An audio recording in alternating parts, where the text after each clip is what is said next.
Hi friends, ನಾನಿವತ್ತು ಮುಳ್ಳು ಸೌತೆಯದ್ದು ಕೆಂಪು ಚಟ್ನಿ ಯಾವ ರೀತಿ ಮಾಡೋದು ಅಂತ ತಿಳಿಸ್ಕೊಡ್ತೇನೆ. ತುಳುವಿನಲ್ಲಿ ಇದಕ್ಕೆ ತೆಕ್ಕರೆ ಅಂತ ಹೇಳ್ತಾರೆ. ತೆಕ್ಕರೆದು ಕೆಂಪು ಚಟ್ನಿ ಯಾವ ರೀತಿ ಮಾಡ್ಕೊಳ್ಬೋದು ಅಂತ ನಾನು ಇವತ್ತಿನ ವಿಡಿಯೋದಲ್ಲಿ ತಿಳಿಸ್ಕೊಡ್ತೇನೆ. ಮೊದಲಿಗೆ ನಾನಿಲ್ಲಿ ಒಂದು ತೆಕ್ಕರೆಯನ್ನು ತಗೊಂಡಿದ್ದೇನೆ, ಕಟ್ ಮಾಡ್ಕೊಂಡು ತಗೊಂಡಿದ್ದೇನೆ. ಇದಕ್ಕೆ ಸ್ವಲ್ಪ ಉಪ್ಪು ಹಾಕಿಕೊಂಡು ಈ ರೀತಿ ಚೆನ್ನಾಗಿ ಮಿಕ್ಸ್ ಮಾಡಿಕೊಳ್ಳುವ. ನಾವು ಗ್ರೈಂಡ್ ಮಾಡಿಕೊಳ್ಳುವವರೆಗೆ ಈ ರೀತಿ ಮಿಕ್ಸ್ ಮಾಡ್ಕೊಂಡು ಇಡುವ.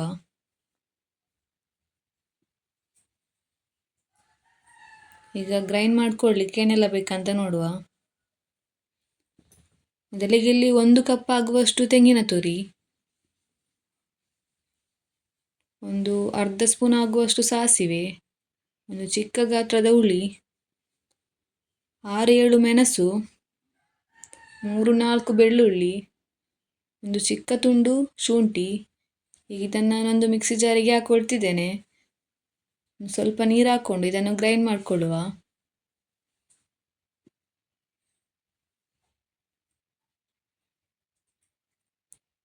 ನೋಡಿ, ಗ್ರೈಂಡ್ ಮಾಡ್ಕೊಂಡಾಯ್ತು. ಈ ರೀತಿ ಆಗ್ತದೆ. ಇದನ್ನೀಗ ನಾವು ಮಿಕ್ಸ್ ಮಾಡಿಟ್ಟಿರುವಂಥ ತೆಕ್ಕರೆಗೆ ಹಾಕುವ, ಮುಳ್ಳು ಸೌತೆಗೆ ಹಾಕುವ.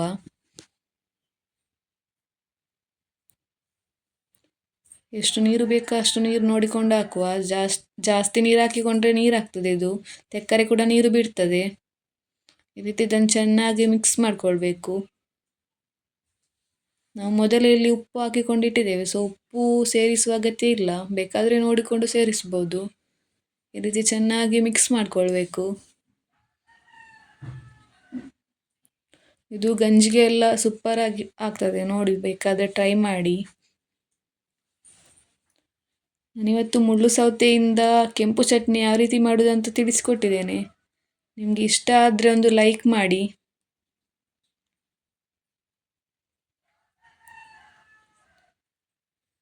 ಸಬ್ಸ್ಕ್ರೈಬ್ ಮಾಡಲು ಮರಿಬೇಡಿ. ಹೆಚ್ಚಿನ ವಿಡಿಯೋಗೆ ನನ್ನ ಚಾನಲ್ಗೆ ವಿಸಿಟ್ ಮಾಡಿ. Thank you.